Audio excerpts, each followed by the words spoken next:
歡迎光臨 Super 廚房，請點讚、分享同埋訂閱。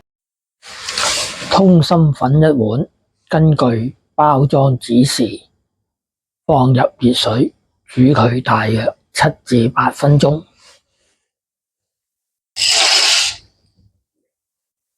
喺煮緊通粉嘅期間，咁我哋處理嗰啲配料啦。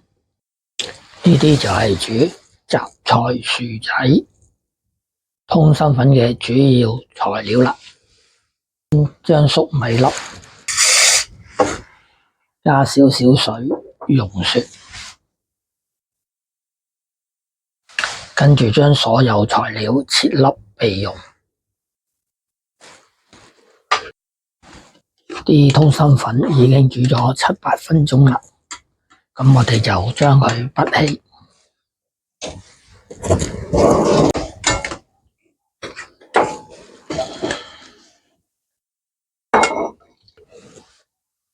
啲材料已經切好洗乾淨啦，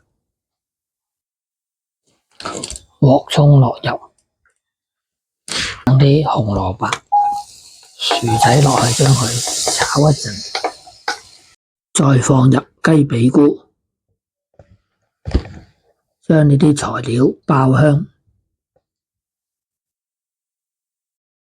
影片睇到呢度，麻煩你點讚、分享同埋訂閱，有你嘅支持就係我拍片嘅動力。再加入大約3碗水，跟住就冚蓋，將佢焗一陣。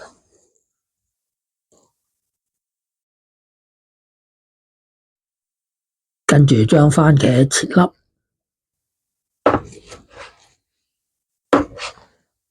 盛起備用。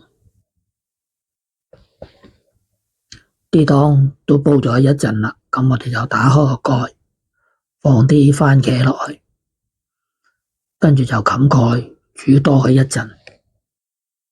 趁呢個時候，我哋將啲通心粉喺一碗分開為2碗。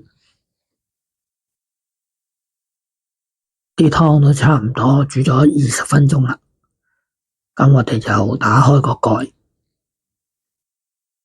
睇下啲薯仔腍唔腍，攞支牙籤篤佢出嚟，試一啖，覺得啲薯仔都腍啦，咁我哋就落1茶匙嘅鹽，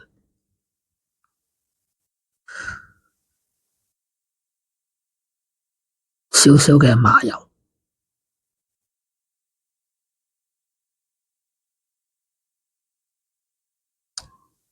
用殼將佢攪勻，咁樣就可以將佢拔起啦。一碗好好味嘅番茄薯仔雜菜通粉，咁樣就完成咗啦。睇完片之後記得畀 like、分享同埋訂閱。